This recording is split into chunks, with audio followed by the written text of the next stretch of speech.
일상경 묵상 나눔입니다. 8월 17일 화요일입니다. 오늘 본문이 이사야서의 마지막 본문입니다.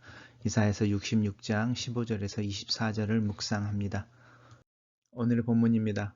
보라, 여호와께서 불에 둘러싸여 강림하시리니 그의 수레들은 회오리 바람 같으리로다. 그가 혁혁한 위세로 노여움을 나타내시며 맹렬한 화염으로 책망하실 것이라. 여호와께서 불과 칼로 모든 혈육에게 심판을 베푸신즉 여호와께 죽임 당할 자가 많으리니 스스로 거룩하게 구별하여 스스로 정결하게 하고 동산에 들어가서는 그 가운데 있는 자를 따라 돼지고기와 가증한 물건과 쥐를 먹는 자가 다 함께 망하리라. 여호와의 말씀이니라.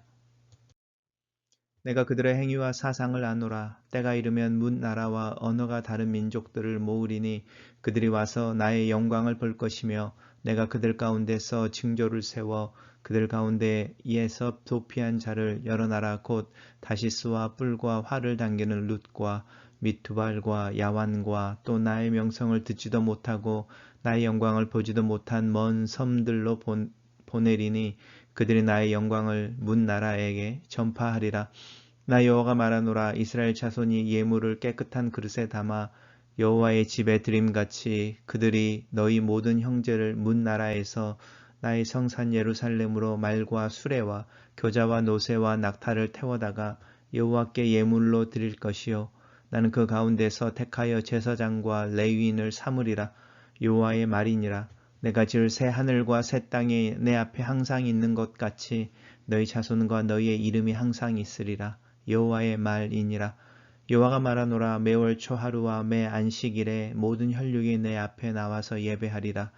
그들이 나가서 내게 패역한 자들의 시체를 볼 것이라. 그 벌레가 죽지 아니하며 그 불이 꺼지지 아니하여 모든 혈육에게 가증함이 되리라. 오늘의 본문은 두 개의 단락으로 나눠져 있습니다. 첫 번째 단락입니다. 보라, 여호와께서 불로 둘러 강림하시리니. 성경은 하나님의 심판에 대해서 불에 대한 이미지를 쓰고 있습니다. 이 불이라고 하는 것은 정결케 하는 것이고 정련하는 것이죠. 그래서 하나님께서 이 세상을 심판하신다고 하는 것은 이 세상을 없앤다, 파멸한다 이런 개념이 아니고 새롭게 하는 것의 극치를 이야기합니다. 불을 통과하면 모든 불순물들이 없어지고 순금이 남는 것처럼 그 하나님의 강림과 하나님의 심판이라고 하는 것은 그렇게 하나님의 보시기에 선하고 아름다운 것들만 남는 그 세상에 대한 이야기를 하고 있습니다. 그래서 종말이라고 하는 부분은 끝이 아니라 새로움에 대한 이야기를 하고 있습니다.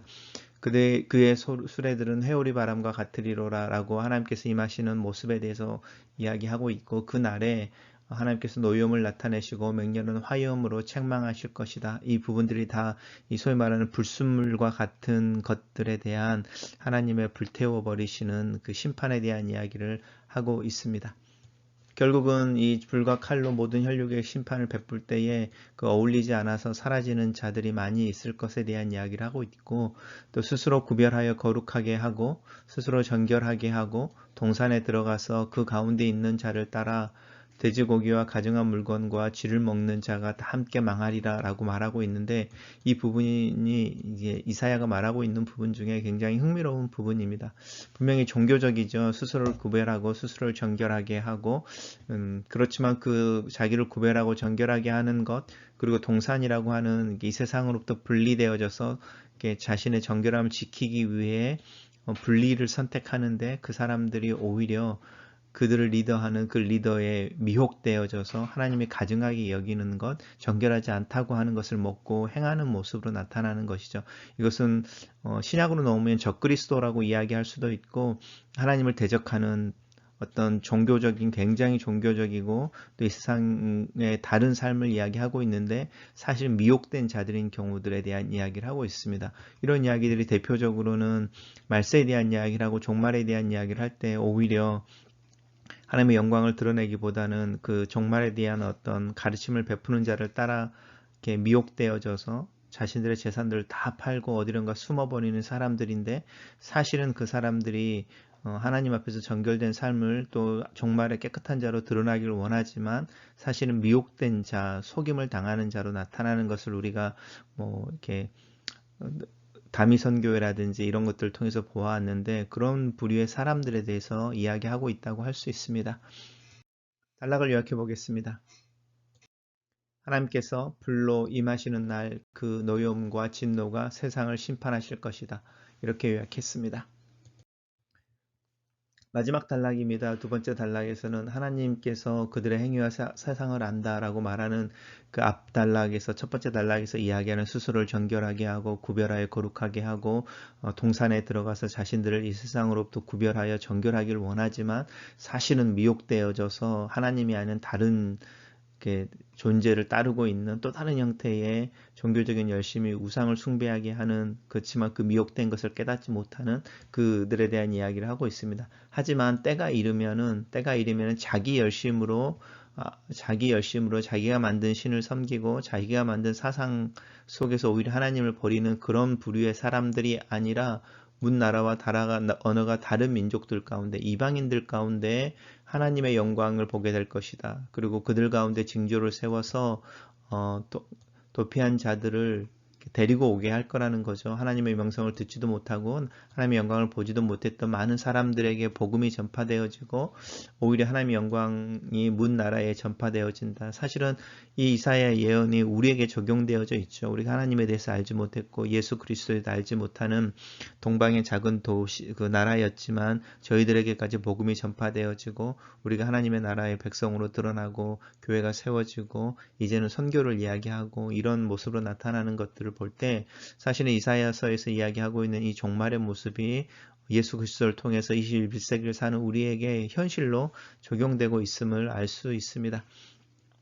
나 여호와가 말하노라 이스라엘의 자손이 예물을 깨끗한 그릇에 담아 여호와의 집에 드림같이 그들인 거죠. 이방인들이죠. 하나님을 알지도 못하고 하나님에서 들어보지도 못했는 그렇지만 하나님 은혜 가운데 마침내 하나님의 영광을 보게 되고 하나님의 이름을 알게 되고 하나님의 사랑을 알게 된 그들이 이제 제물을 가지고 성산 예루살렘으로 와서 하나님 앞에 예물을 드리고 또 하나님께서는 그 이방인들 중에서 제사장과 레위인을 삼아서 하나님을 섬기게 하겠다라는 것입니다. 이것이 사도 바울이 로마에서 이야기하는 부분입니다. 하나님의 백성으로 선택되어진 이스라엘이 자신들의 이 백성의 역할들을 감당하지 못할 때에 하나님께서 그들을 부끄럽게 하고 또 그들을 이렇게 책망하고 그들을 깨우치기 위해서 오히려 이방인들을 세워서 이렇게 새로운 영적인 이스라엘로 삼아서 그 이방인들과 하나님과의 관계 속에서 이 맨 처음에 하나님의 백성으로 선택받았던 이들을 부끄럽게 한다라고 하는 내용이 사실은 이 이사야서에서 나오는 내용과 동의를 합니다. 그러면서 하나님께서 말씀하신 새하늘과 새 땅이라는 개념이 나오는데 우리는 새하늘과 새 땅이라는 단어가 요한계시록에 나오는 줄 알지만 이미 이 이사야서에서 등장하고 있습니다. 그리고 새하늘과 새 땅이 항상 내 앞에 있는 것 같이 너희 자손과 너희의 이름이 항상 있으리라 라고 말하는 이 너희는 우리를 이야기하고 있죠. 이렇게 나중에 예수님을 믿고 하나님 백성이 된 이들 이야기하고 있습니다. 그래서 이제 우리가 계속 이야기하는 부분이지만 종말을 이야기할 때 그 종말은 끝을 이야기하는 것이 아니고 세상의 마지막을 이야기하는 이런 어떤 노스트라다무스가 말하는 이런 어떤 이야기가 아니고 성경에서 말하는 종말은 하나님이 새로운 일을 행하시는 것이고 하나님의 역사가 드러나는 일이고 그래서 그 하나님의 뜻이 완전히 이루어지는 중에 하나님의 뜻에 일치하지 않는 것들이 제거되어지고 사라지고 이런 것들입니다. 그래서 이 부분들이 이미 역사 속에 일어나고 있습니다. 그래서 성경에서 나오는 많은 종말에 대한 묘사들은 세상이 끝난 날에 막 그런 일들이 있을 거라는 것이 아니라 하나님이 일하고 계시고 그 일하심이 성취되어지는 어느 때에 대한 상황들을 이야기하고 있습니다. 그래서 역사 속에서 그 일들이 이제 적용되어졌고 또 적용되어질 것이고 이제 이렇게 이야기하는 부분들입니다. 그래서 하나님께서 말씀하시는 이 종말의 때라고 하는 이사야가 꿈꾸는 종말의 때는 세상의 끝이 아니라 예배하는 것입니다. 그래서 매월 초와 하루와 매 안식일은 모든 혈육이 내 앞에 와서 예배한다. 그리고 그들이 하나님 앞에서 하나님을 배역한 자들이 어떤 결과를 당하는지 알게 될 것이다. 그리고 하나님 앞에 패역한 자들은 그 심판에서 벗어나지 못하고 그 심판이 절대로 용서받지 못할 것이다. 지속되어질 것이다. 영원할 것이다. 이런 이야기를 하고 있습니다. 단락을 요약해 보겠습니다. 하나님께서 새하늘과 새 땅, 그 백성이 하나님 앞에 항상 있게 하실 것이다. 이렇게 요약해 봤습니다. 첫 번째 묵상 포인트입니다. 하나님의 심판의 날로 이사야서가 마무리된다. 하나님의 심판의 이야기는 이야기로 성서가 마무리된다. 복음의 이야기도 심판의 이야기로 마무리가 된다. 하나님의 심판의 날은 하나님의 일하심의 완성의 날이다. 하나님의 일이 완성되는 날, 그 완성됨에 어울리지 않는 세상의 모습과 사람들은 배제가 될 것이다. 이것이 심판이다. 하나님의 일하심에 어울리지 않는 것의 핵심은 가장된 경건으로 자신의 욕구를 추구하며 하나님을 이용하여 오히려 자신들의 죄된 욕심을 추구하려고 하는 거짓된 경건, 또 거짓된 지도자에 미혹되어져 버린 잘못된 믿음이다. 특별히 하나님의 백성으로 선택되고 부름을 받은 자들이 자신들에게 주어진 특권을 부정하는 것, 하나님의 은혜를 거절하는 것이 가장 하나님에게 어울리지 않는 일이다. 나는 하나님의 자녀 백성의 특권을 누리고 있는지, 하나님의 은혜에 합당한 삶을 살고 있는지, 나에게 주어진 하루하루를 믿음으로 살고 있는지. 두 번째 묵상 포인트입니다. 새하늘과 새 땅, 하나님의 일하심이 이 세상에 가져오는 것이다. 하나님의 백성 또한 하나님의 일하심이 이 세상에 존재하게 하는 이들이다. 하나님께서는 내 생각과 내 행위를 아시면서도 자신의 기준에 전혀 미치지 못하는 나를 선택하시고 은혜를 베푸신다. 나는 이 은혜를 신뢰함으로 하나님 앞에 예배하는 자로 서기를 원한다. 약속한 때에, 약속된 때에 내 가족과 내 주변에 있는 이들과 함께 하나님 앞에 나와 예배하는 자가 되기를 원한다. 하나님께서 이 코로나의 마지막에서 이 예배의 즐거움을 회복하시기를 기도한다. 하나님께서 나를, 내 가족을, 함께 교회를 이루는 이들을 하나님 앞에 항상 있게 하실 것을 신뢰한다.